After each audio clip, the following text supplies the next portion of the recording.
하나님의 말씀은 누가복음 23장 39절부터 43절까지 말씀입니다. 달린 행악자 중 하나는 비방하여 이르되 네가 그리스도가 아니냐 너와 우리를 구원하라 하되 하나는 그 사람을 꾸짖어 이르되 네가 동일한 정죄를 받고서도 하나님을 두려워하지 아니하느냐 우리는 우리가 행한 일에 상당한 보응을 받는 것이니 이에 당연하거니와 이 사람이 행한 것은 옳지 않은 것이 없느니라 하고 이르되 예수여 당신의 나라에 임하실 때 나를 기억하소서 하니 예수께서 이르시되 내가 진실로 네게 이르노니 오늘 네가 나와 함께 낙원에 있으리라 하시니라. 아멘. 한때 한국도 여러 번 방문한 세계적인 기독교 미래학자 그리고 복음 전도자, 이번은 좀 포스트 모던적인 접근을 하시는 그런 학자가 있습니다. 레너드 스윗이라고 하는 학자가 있습니다. 이 학자가 이 세상에서 가장 중요한 말은 세 단어다. God is love다 라고 하는 그런 말을 했습니다. 하나님은 사랑이시다. 영어로는 이제 God is love 그래서 세 단어, 이게 가장 중요한 말이다 라는 그런 말을 했습니다. 아마도 이제 레너드 스윗이라는 학자는 복음은 가장 잘 표현한 것이 God is love다 라고 이렇게 믿고 있는 것 같아요. 물론 그 주장에 대해서 다른 복음주의자들이 다 동의하는 것은 아니고 좀 더 좋은 말이 있다라고 생각합니다만, 그러나 아무튼 레너드 스윗이 강조한 하나님은 사랑이십니다 라고 하는 것은 우리 기독교에서 가장 중요한, 아주 중요한 것임에 틀림이 없습니다. 하나님이 누구십니까? 하나님은 누구십니까? 라고 물을 때 하나님은 사랑이십니다 라는 대답은 하나님이 누구신지에 대한 가장 좋은 대답이 된다고 할 수 있습니다. 맞습니다. 하나님은 사랑이십니다. 성경이 분명하게 말씀하고 있습니다. 우리가 가장 잘 외우고 있는 성경 구절이 요한복음 3장 16절. 하나님이 세상을 이처럼 사랑하사 독생자를 주셨으니 이는 그를 믿는 자마다 멸망치 않고 영생을 얻게 하려 하심이라. 아멘. 또 우리 한국 성도들뿐만 아니라 많은 전 세계 성도들이 좋아하는 찬송 가운데 우리 후렴 부분 날 사랑하심 하고서 부르다가 맨 마지막에 성경에 써있네 라고 부르는 찬송, 아주 좋아하는 찬송입니다. 그뿐만이 아니라 성경 가운데 안 믿는 사람까지도 그 내용을 훤히 알고 있는 스토리가 있죠. 무슨 스토리예요? 탕자의 스토리. 탕자의 스토리에서 우리 정말 가산을 다 탕진하고 돌아온 탕자를 달려가서 안아주고 입맞추시는 아버지를 통해서, 이 고전 중에 고전이죠. 우리에게는 하나님은 사랑이시다, 하나님은 우리를 사랑하신다 라는 것은, 그 생각은 이제 신념이 돼서 우리 머릿속에 꽉 박혀져 있습니다. 맞습니다. 하나님은 사랑이십니다. 그리고 하나님은 사랑이십니다 라는 그 말은 무슨 뜻일까요? 하나님이 하시는 모든 동기는, 행동의 동기는 사랑이다 라는 말입니다. 그 말은 하나님께서 하시는 모든 행동은 사랑이라는 동기 외에 다른 것으로 하지 않으신다 라는 그런 뜻이기도 합니다. 그런데 말입니다. 그렇게 사랑이신 분이 사랑이 아니고서는 말씀하시지 않으시고 사랑이 아니고서는 행동하지 아니하시는 분이 바리새인만 만나면 영 달라지세요. 전혀 그런 사랑을 베풀지 않으시는 분처럼 보입니다. 여러분, 하나님이신 예수님은 그 어느 누구에게도 거친 말, 사나운 말을 하지 않으셨습니다. 하지만 바리새인한테는 달랐어요. 바리새인한테는 사나운 말을 삼가지 않으셨습니다. 저주도 마다하지 않으셨습니다. 우리가 성경 읽다 보면 화 있을진저 외식하는 서기관들과 바리새인들이여 회칠한 무덤 같으니, 심지어 어떤 말씀도 하셨어요? 우리 듣기 민망하게 뱀들아 독사의 새끼들아 라고 퍼부으셨던 것을 우리가 성경을 통해서 볼 수 있습니다. 이 부분에 대해서 꼭 그 목사님들이 그런 말을 해요. 예. 그 팔레스틴에는 그 당시에 개보다 독사가 많았다 그래요. 그래서 예수님께서 독사의 새끼들아 그러신 것이고, 만약에 요즘처럼 독사보다 개가 많았다고 한다면 아마 그 부분에 개라는 말을 넣지 않았을까. 그럴지는 잘 모르겠습니다만, 오직 사랑이랑 동기 외에는 없으신 하나님, 예수님이 어찌 된 일입니까? 이런 점에서 보면 하나님은 사랑이시다라는 말은 안 맞아 보입니다. 모든 것들을 다 덮어주고 다 용서해 주시고 다 받아주시는, 아니 그럴 것으로 기대가 되는데, 그런 하나님의 사랑이 바리새인 앞에서는 어디 장애가 있으시거나 고장이 난 것처럼 보입니다. 한편 예수님으로부터 그런 사나운 말과 저주를 듣는 바리새인들은 도대체 무슨 잘못을 그렇게 한 걸까요? 도대체 무슨 악한 죄를 졌기에 그렇게 예수님이 분노하시고 거칠게 책망하시는 걸까요? 살인죄를 지은 걸까요? 여러 사람들을 고의적으로 살인한 걸까요? 요즘 툭하면 일어나는 아주 저질적인 성추행을 한 것일까요? 아니면 남의 돈을 거짓으로 빼앗은 것일까요? 거액의 탈세를 하고 커다란 경제 사범인가요? 또 성실하지 않고 게을렀나요? 바리새인이 어떤 사람인지에 대해서 알 수 있는 아주 좋은 방법이 하나 있는데, 좀 전에도 우리가 나눴듯이 우리가 잘 알고 있는 탕자의 비유를 보는 것입니다. 탕자의 비유에서 나오는 첫째 아들이 바로 이 바리새인이 누군지를 잘 말해주고 있는 그런 인물입니다.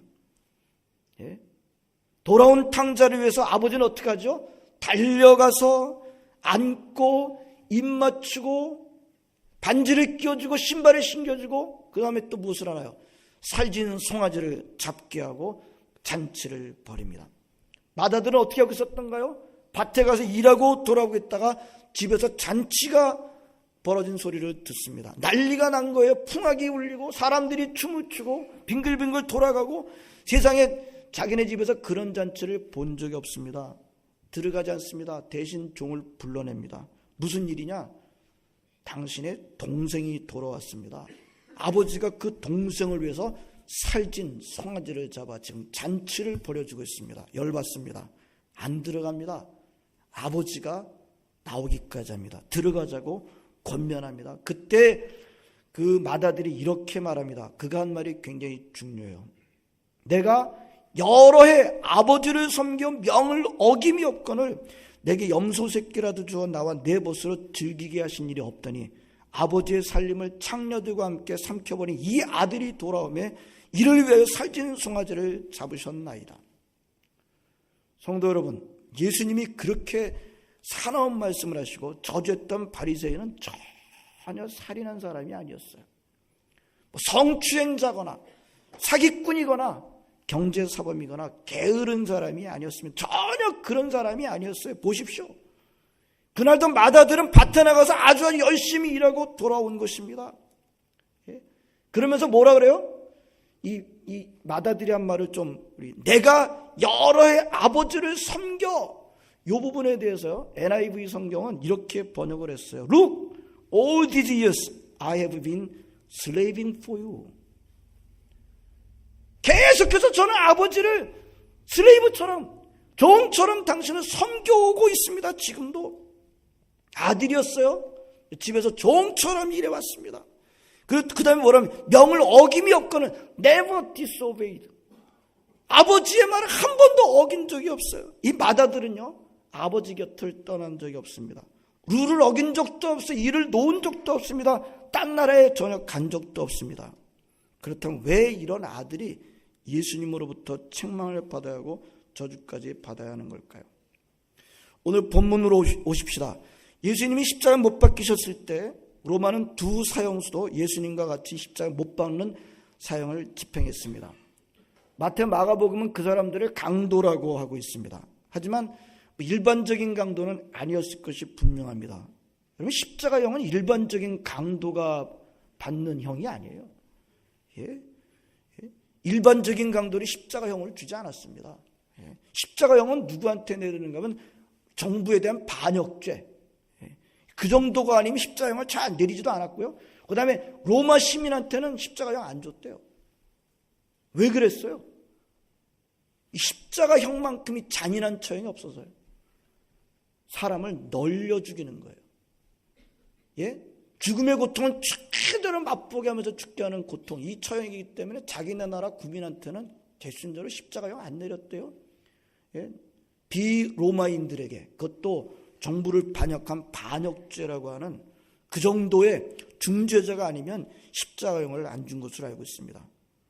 오늘 누가복음은 그들을 행악자다, 크리미널이다, 굉장히 중죄를 범한 그런 범죄자였던 것을 보게 됩니다. 그 둘도 예수님과 함께 십자가에 못 박혀 죽어가고 있었습니다. 그때 그 중에 한 행악자가 예수님한테 이렇게 말합니다. 네가 그리스도가 아니냐? 너 그리스도잖아. 너 그리스도잖아. 네 자신과 우리를 좀 구원해봐. 얼마든지 우리는 이 말을 이해할 수 있습니다. 이 행악자도 예수님이 그리스도시라는 말을 들었을 것입니다. 그리스도, 메시아, 기름 부음 받은 자는 뜻을 갖고 있지만 구원자라는 뜻 아닙니까? 구원자는 누굽니까? 다른 사람을 구원하는 사람입니다. 다른 사람을 구원하러 왔다라고 하는 그리스도가 자기 자신도 구원 못하고 죽어가고 있어요. 말이 돼요? 예? 내가 너를 구원해주러, 내가 너희를 구원해주겠다 와서는 자기가 먼저 죽어가. 말도 안 되는. 예? 이 행악자는 그런 예수님은 자극하지 않습니까? 예? 네가 그리스도가 아니냐? 너와 우리 자신을 구원해봐. 어떤 면에서 보면 죽음 앞에서 지푸라기라도 잡고 싶은 심정이 있을 것입니다. 이해가 가진 않습니다만, 하지만 그는 다른 사람과 똑같이 예수님을 자신도 구원하지 못하는 말도 안 되는 무능한 쓸모없는 그리스도라고 그는 인정하지 않고 조롱하고 있는 것입니다. 바로 여기서 다른 행악자는 다른 반응을 보이죠. 네가 동일한 정죄를 받고서도 하나님을 두려워하지 아니하느냐? 우리는 우리가 행한 일에 상당한 보응을 받는 것이 이에 당연하거니와 이 사람이 행한 것은 옳지 않은 것이 없느니라. 그런데 이 행악자가 지금 뭐 한 거예요? 자기랑 같이 죽어가는 행악자를 꾸짖고 있습니다. 예? 그러나 사실 더 깊은 내용인데 좀 이따 보도록 하고요. 아무튼 그 동료 행악자를 꾸짖고 난 다음에 예수님을 향하여 말합니다. 예수여, 당신의 나라에 임하실 때 나를 기억하소서. 그랬더니 예수님이 뭐라고 응답하셨어요? 예? 예수님이 뭐라고 응답하셨어요? 내가 진실로 내게 이르노니 오늘 네가 나와 함께 낙원에 있으리라. 성도 여러분, 오늘 예수님께서 오늘 네가 나와 함께 낙원에 있으리라를 누구한테 말했어요? 누구한테? 예? 일생 동안 선하게 살고 선을 가득히 쌓아놓고 살다가 편안하게 죽는 사람한테 그 말을 지금 하고 있어요. 오늘 네가 나와 함께 낙원에 있으리라? 예? 그 말을 하고 있어요? 예? 전혀 아니죠. 자기의 엄청난 그 죄 때문에 십자가형을 받을 수밖에 없는 죄 때문에 십자가에서 죽어가고 있는 그 중죄자, 범죄자에게, 강도에게, 강도도 보통 강도입니까? 특수 강도, 예? A급 강도한테 오늘 네가 나와 함께 낙원에 있으리라. 성도 여러분, 객관적으로 보면 모순 아닌가요? 아니, 아까 아버지를 단 한 번도 떠난 적도 없고, 예? 종처럼 일하고 룰을 어긴 적도 한 번도 없는, 한 번도 게으른 적이 없는 마다들로 묘사되는 바리새인한테 그런 말씀을 주신 적이 있습니까? 그런 말씀을 주신 적이 없어요.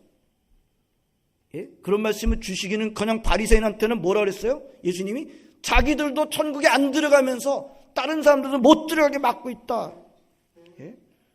네가 오늘 나와 함께 낙원에 있으리라가 아니라 바리새인들한테는 자기들도 천국에 안 들어가면서 다른 사람들도 못 들어가게 막고 있다라고 말씀하신 것을 우리가 기억하고 있습니다. 거의 모든 바리새인에 대해서 예수님은 나와 함께 낙원에 있으리라 라는 말씀을 주신 적이 없습니다.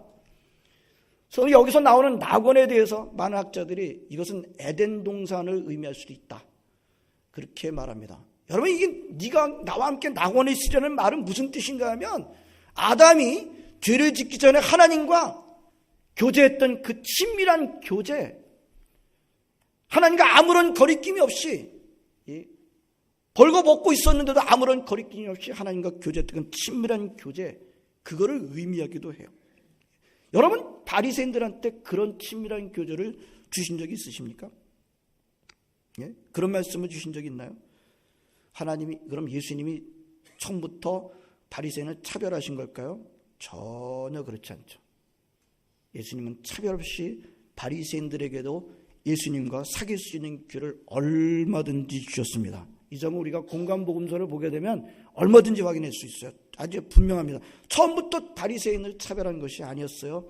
예수님께서는 항상 누구에게나, 어떤 사람들에게나 예수님과 사귈 수 있는 기회를 얼마든지 열어놓고 계셨던 것을 우리가 알고 있습니다. 그러나 바리새인들은 예수님과의 교제 속으로 들어온 적이 없어요. 자리에 같이 앉은 적은 있지요. 그러나 바리새인들은 예수님의 초청에 마음을 열고 들어온 적은 없습니다. 어떻게 했어요? 대신 예수님과 함께 자리에 앉아있더라도 늘 어떻게 했어요? 늘 엿봤지요. 늘 엿봤어요. 예수님을 보면서 늘 엿봤어요. 빙빙 돌면서. 왜 그들은 예수님과의 교제 속으로 들어올 수 없었을까요? 왜 마다들은 아버지와의 친밀한 교제 속으로 들어갈 수 없었을까요? 여러 가지로 대답할 수 있겠습니다만 이렇게 대답할 수 있습니다. 마다들이 한 말을 기억하시기 바랍니다. 내가 여러 해를 아버지를 섬겨 명을 어김이 없거늘. 무엇을 할 수 있어요? 그들은 자신들의 선함에 자신이 있었기 때문입니다. 내가 여러 해 아버지를 섬겨 명을 어김이 없거늘. 그는 아버지로부터 인정받기 위해서 종처럼 일했습니다. 아버지를 떠난 적이 없어요. 여기서 떠나지 않았다는 말은 육신적으로 떠나지 않았다는 말을 의미하는 거죠. 게으른 적이 없습니다. 그날도 밭에 가서 열심히 하루 종일 일하고 들어온 것입니다. 다른 나라에 간 적도 없습니다. 오직 아버지로부터 인정을 받기 위해서 종처럼 일했고 룰을 전혀 어긴 적도 없습니다. 룰을 지키고 열심히 노력하는 것 그 자체는 훌륭한 것입니다. 그러나 문제가 무엇입니까? 그걸로 자신의 선함을 내세우는 겁니다. 예? 그걸로 자신의 선함을 내세우는 거예요. 그리고 자신의 선함을 믿음의 근거로 삼는 거예요. 아버지의 호의를, 아버지의 은혜를 믿음의 근거로 삼는 게 아니라 자신의 선함을 믿음의 근거로 삼는 거예요. 그래, 아버지와의 깊은 사랑의 교제 속에는 들어가지 않는 것입니다.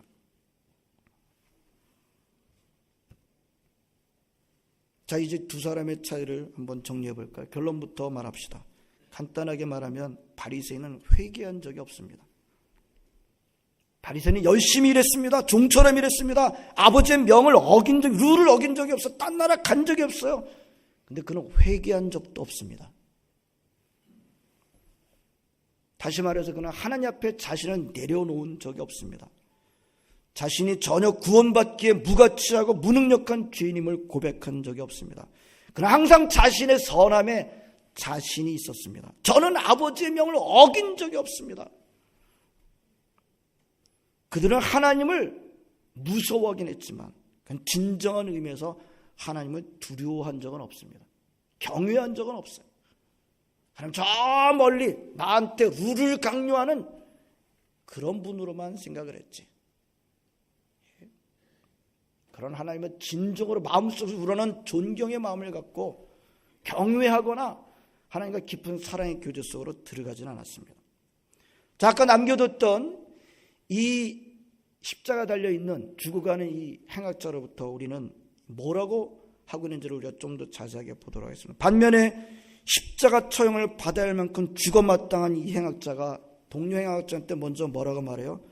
야, 네가 사형에 해당하는 정죄를 받고서도 하나님을 두려워하지 아니하느냐? 여러분 보이십니까? 뭐라고 말했어요? 예? 뭐라고 말했어요? 하나님을 두려워하지 아니하느냐? 무슨 말이에요? 자기는 하나님을 두려워하는 마음이 있다는 말 아니겠어요?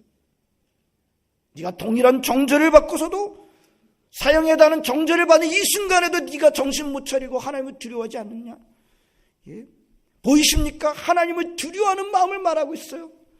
예? 이 죽어가는 행악자에게, 그 중한 죄로 죽어가는 행악자인데 하나님을 두려워하는 마음이 있어요. 하나님을 두려워합니다. 무슨 말합니까? 회개를 의미하지 않습니까? 그렇습니다. 이 흉악한 범죄자가 지금 자기의 지은 죄 앞에서 지금 자기가 지었던 그 죄를 뉘우치고 있는 것을 볼 수가 있어요. 자칭 선한 바리새인한테는 이런 모습을 본 적이 없어요. 두 번째 그는 말합니다. 우리는 받아야 할 형벌을 당연하게 받는 것이지만 그 다음에 뭐라 그래요? 이 사람이 행한 것은 옳지 않은 것이 없느니라. 무슨 뜻입니까? 이 사람이 행한 것은 옳지 않은 것이 없느니라. 무슨 뜻이에요? 간단하게 말하면 예수님을 제대로 알고 있어요. 예수님이 하신 것은 옳지 않음이 없습니다. 무슨 뜻이에요? 예수님은 죄가 없으십니다. 여러분, 사람 중에 죄가 없고 옳지 않음이 없는 사람이 있습니까? 사람 중에 그런 사람이 있어요? 죄가 없고 옳지 않음이 없는 사람이 있어요? 없어요. 아무도 없어요. 모든 사람이 죄인입니다. 그런데 예수님은 죄가 없으십니다. 이분은 옳지 않은 것이 없어요. 무슨 뜻입니까? 이거는 예수님을 그리스도 인정하기 전에는 할 수 없는 말이에요. 이분은 옳지 않은 것이 없어요. 이분은 죄가 없으십니다. 그는 예수님을 그리스도라고 인정하기 전에는 그런 말을 할 수가 없는 말이에요. 반면에 바리새인은 어땠나요? 항상 예수님을 엿보고 죄인으로 몰고 갔던 것을 우리가 알고 있습니다. 여러분, 그러고 보면요, 성경이 기가 막히게 죽어가고 있는 마지막 그 복음서의 마지막 순간에도 죽어가고 있는 흉악한 범죄자의 입에서 예수님이 죄가 없으시다라고 선포하고 있는 것을 우리가 들을 수 있습니다. 그런데 질문이 하나 생기잖아요. 이 친구는 예수님이 죄가 없으시다는 사실, 옳지 않은 것이 없으시다는 사실을 어떻게 알았을까요? 어떻게 알았을까요? 그 전에 안 적이 있나요? 그랬을지도 몰라요. 어떻게 알았을까요? 이거 우리 다 몰라요. 신비스럽습니다. 근데 우리 너무 크게 생각하지 마. 어떻게 알았을까요? 저는 어쩌면요, 같이 십자가에 매달려 있다가 그 짧은 순간에 예수님과 십자가에 매달린 그 짧은 순간에 예수님이 하신 몇 마디, 예수님이 하시는 행동 보고 이 사람이 깨달은 것은 아닐까?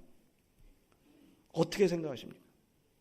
그 전에도 알 수도 있었겠습니다만, 이 죽어가고 있는 흉악한 범죄자가 어떻게 그 입에서 예수님 일부는 옳지 않음이 없습니다. 그걸 어떻게 알았을까요?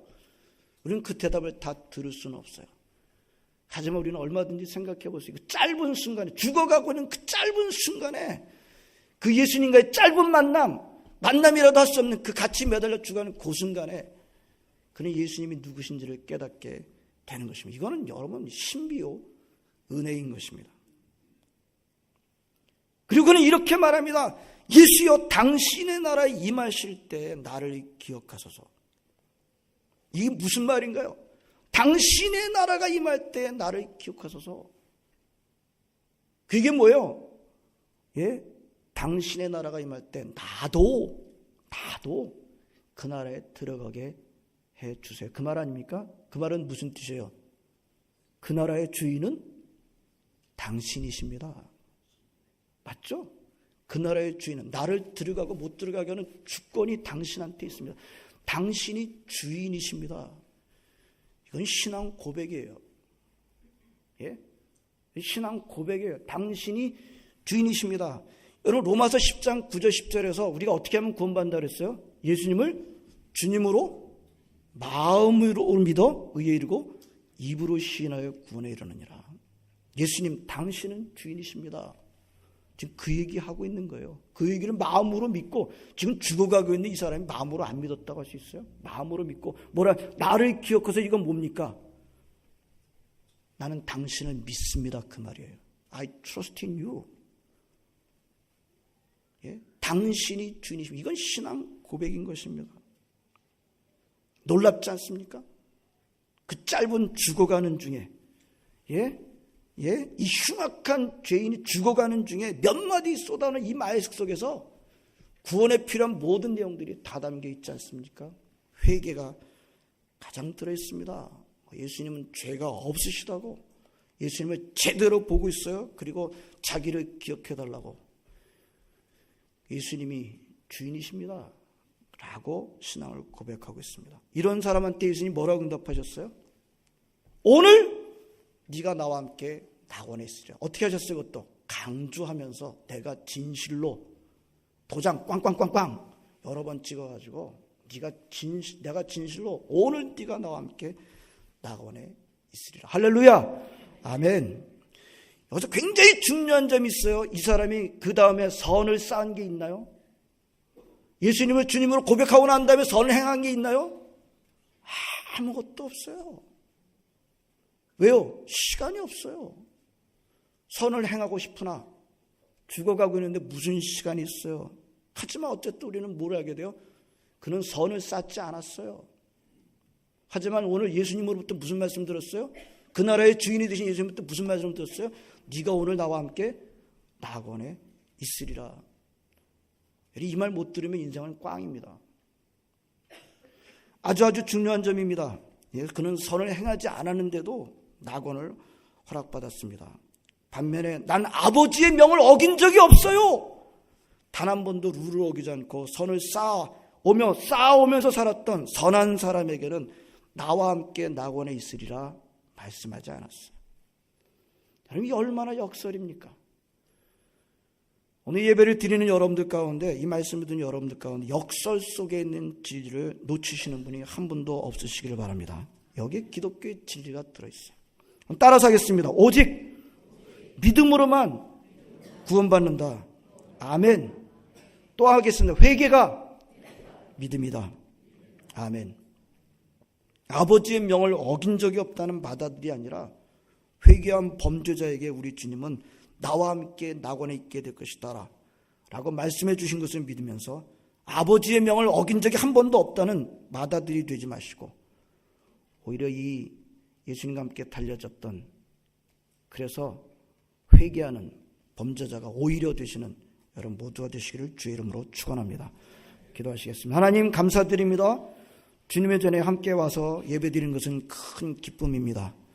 이 예배를 드리는 동안에 오늘 죽어가고 있는 흉악한 범죄자 어떤 하나님 이 입에서 놀라운 신앙 고백이, 그의 회개와 예수님에 대한 그 고백과 자신의 신앙 고백까지도 일어나고 있는 놀라운 사건을 보면서 그런 흉악한 범죄자에게 오늘 네가 나와 함께 낙원에 있을 것이다, 내가 진실로 말하노니. 아니, 이 말씀이 왜 주어지고 있는지, 왜 바리새인에게는 마다들한테는 그 말씀이 주어지고 있지 않은지 깊은 깨달음을 저희들에게 더하여 주옵소서. 회개가 믿음인 것을 놓치지 않고 오직 믿음으로만 구원받는다는 사실을 놓치지 않는 우리 시딩영락계 모든 성도들 다 되게 하여 주시옵소서. 예수님의 이름으로 기도합나이다. 아멘.